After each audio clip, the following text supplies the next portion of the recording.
there was this kind of rapid spike in talking about all forms of prejudice and discrimination. The word woke is being used almost daily. A Black Trans Lives Matter march. Racism, police brutality, inequality. Racism, sexism, homophobia, transphobia, Islamophobia, it's just all at once. They say they're speaking on behalf of racial minorities. The people who work in the knowledge professions, we think that our perspective should count more than the people checking us out at the grocery store. Hello, I'm Fraser Myers, Deputy Editor of Spiked, and I am delighted to be joined by Musa al-Gharbi. Musa, you're the author of a brilliant book, We Have Never Been Woke, probably one of the best timed books in history. It came out just before the US presidential election, and everyone would probably describe it as prescient. The way you describe it is that we're in the middle of we're at the tail end of a fourth great awakening. What were the other awakenings? Sure. Yeah. So an awakening is a period of rapid change in how people talk and think about social justice, how they engage in political activity, and so on. What I show in the book is that you can actually measure these changes in kind of concrete, empirical ways using a whole bunch of sociological tools. And when you do this, you can see that this kind of shifting we saw after 2010 is a case of something. And so the previous ones, what's funny, I'll just say, we actually have a colloquial language for talking about these different periods of awakening. Like we talk about different waves of feminism or different waves of anti-racism. They actually correspond to the same, when you look at the empirical indicators, they actually track pretty closely with what we talk about as different waves of feminism and so on. So for instance, the first great awakening was in the 20s through the 30s. The second was in the mid-60s to the early 70s. The third was in the late 80s to the early 90s. That was the last time we had these blow-ups around what they called then political correctness, but today we call wokeness.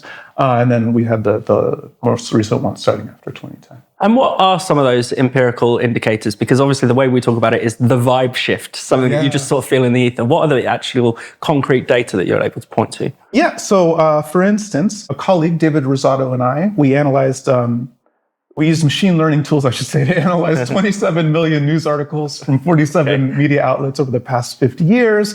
And we saw that there was this kind of rapid spike in talking about all forms of prejudice and discrimination, racism, sexism, homophobia, transphobia, Islamophobia. It's just all at once, corresponding to anything that seemed to be happening in the world. And in fact, we did statistical tests that seemed to suggest that most of the change we saw was driven by one single deeper underlying shift. So like something changed about the people who produced the news, and that changed the outputs. And you can see the same kinds of shifts that we saw in the media. You can see the same kinds of shifts in academic research papers, in books, in pop culture outlets, like in movies and video games and things like this. You can see shifts in the themes and in the subject matters. You can see shifts in protest activity, specifically in urban centers that have strong knowledge economy hubs. You can see shifts in political alignments and how especially the people who are associated with the knowledge professions underwent a lot of shifts in the parties that they identify with, how they self-identify ideologically, like liberal, conservative, and so on. And then finally, how they answer poll and survey questions about things like if immigration should be increased or decreased, how big of a problem is racism in America. You can see, looking at poll and survey data, you can also see these kinds of rapid shifts in attitudes. And you mentioned the sort of knowledge economy. That's where this is centered. That's where this is all happening. Wokeness is happening. Yeah. So the big changes you see, they're not society-wide. It's actually a very specific subset of people. People who are highly educated, who are relatively affluent, who are urban and suburban, especially white people. So the people who are the same slice of society that dominates the knowledge professions. So this is the group that shifted. And then also when you look at institutional policy shifts and protest activity and so on, the shifts are usually in institutions that are associated with the knowledge economy in terms of policy changes with DEI and stuff like this, most aggressive in these kinds of institutions. And again, changes in protest activity also in these kinds of towns. And what are the kind of structural things that lead to these awakenings? What's going on in the background that is spurring what are really pretty affluent people into feeling dissatisfied or into agitating around various political issues? Yeah, so the nice thing about measuring things and taking a longer view is that I was able to ask this question. So if this is a case of something and there are a bunch of awakenings, we can compare them and we can contrast them. And we can ask ourselves, like, why do they happen? Why don't they go on forever? Like, why do they end? Do they change anything? And so on. And so as far as why do they happen, I identified two factors that seem to be the most, that seem to predict awakenings. The first is that they tend to happen when there's some kind of a crisis for knowledge economy professionals, usually, most especially, elite overproduction. So elite overproduction is a situation where you have growing numbers of people who have a reasonable expectation to be elites, but society just can't give them the kind of lives that they were looking for. So they did everything right. They went to school, they went to the right schools, they majored in the right things, they got good grades, and they were expecting a six-figure salary and a stable job and to be able to get married and this kind of stuff.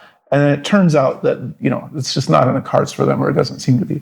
When you have growing numbers of aspiring elites who find themselves in that position, what they often tend to do is indict the social order that they think failed them, and try to tear down some of the successful elites to make room for people like themselves, and also tear down their competitors. And I argue like this is primarily what's happening during these awakenings.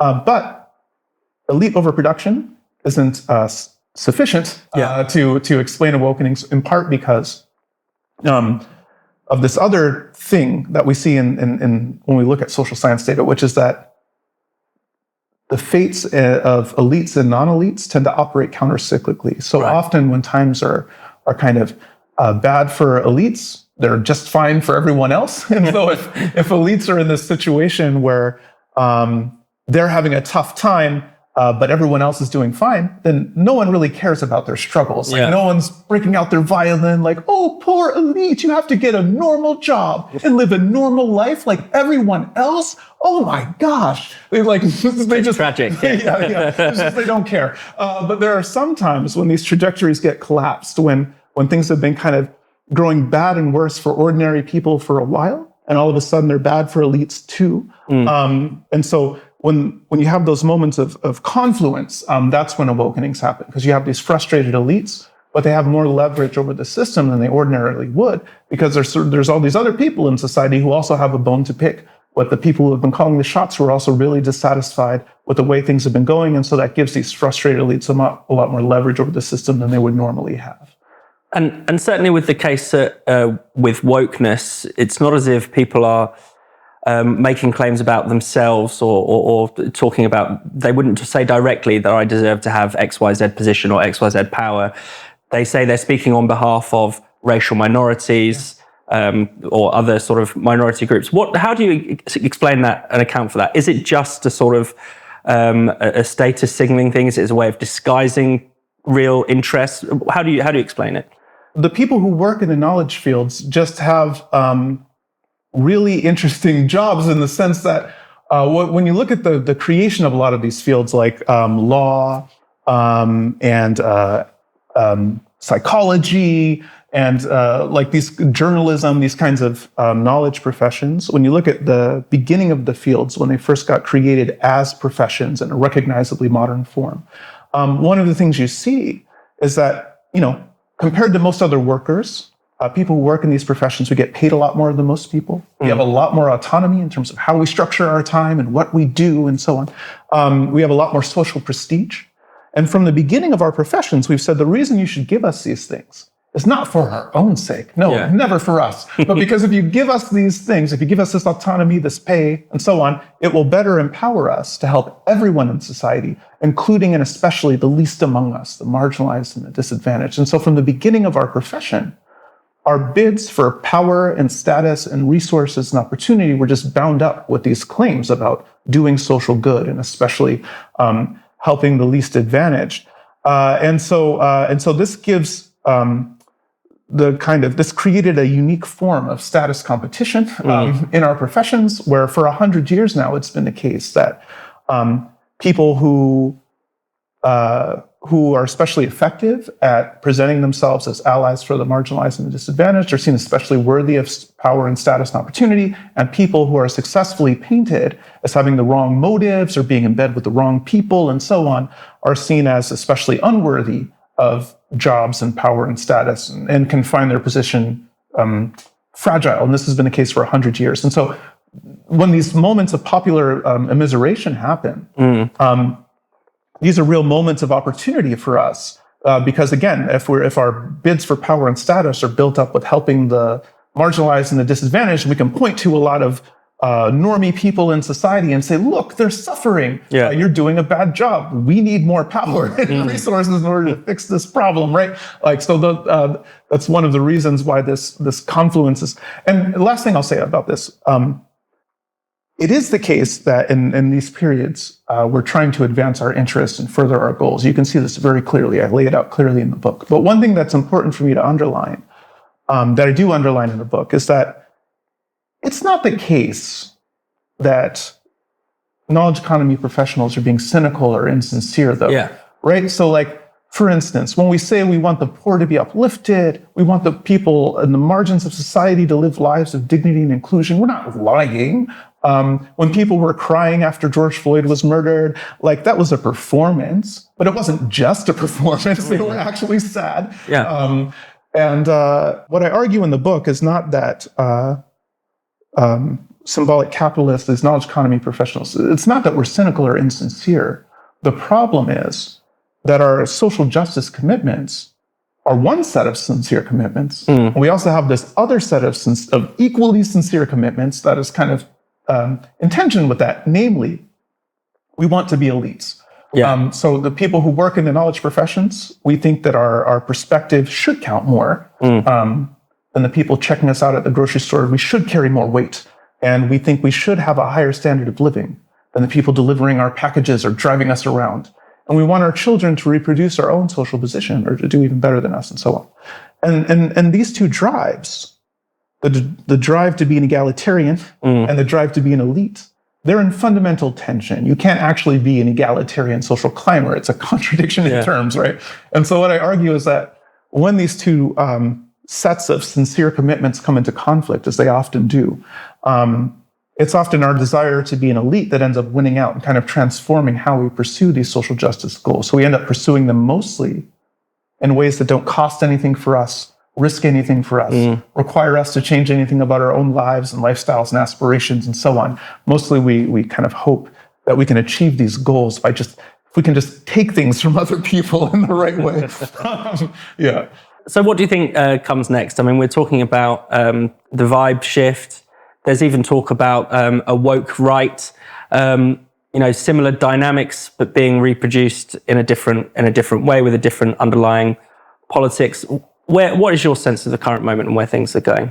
So one of the things that you see when you compare the awakenings is one thing that doesn't happen in these periods of awakenings. What you don't see is significant changes that favor the genuinely marginalized and disadvantaged in society. You don't see a massive transfer of wealth and opportunities and stuff downwards.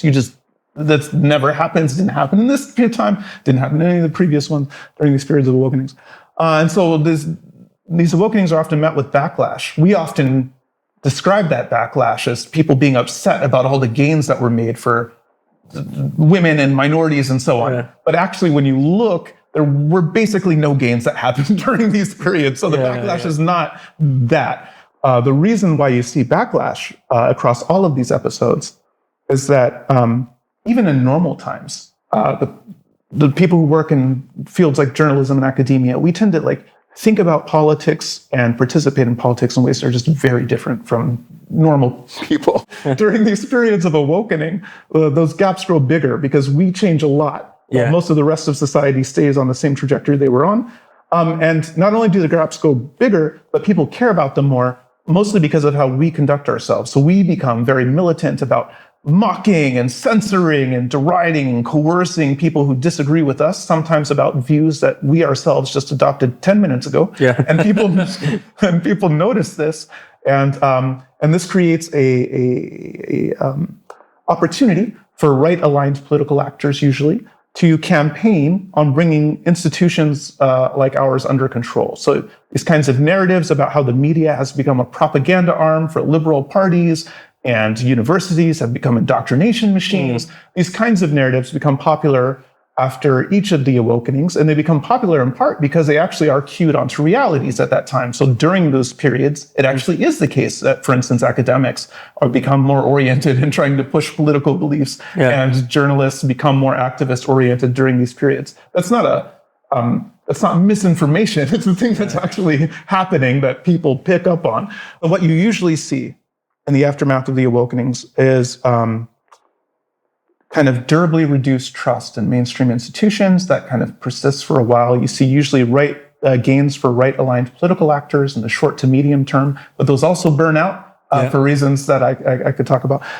You see the creation of alternative infrastructures of knowledge production. So like, for instance, in the last awakening, there was this sense that the media was lost. You can't fix it. So a lot of right-aligned people launched right-aligned media outlets like Fox News that just eat everyone's lunch, the cable media news outlet. And then more recently, you see these moves by Elon Musk, for instance, to acquire Twitter, or Peter Thiel to acquire Rumble. And so you see this creation of alternative infrastructures of trying to communicate with the people and produce knowledge and so on. That's usually one of the big legacies of the awakenings. Yeah. Musa al-Gharbi, thank you very much. Thank you so much. It's got a lot of fun. Real fun.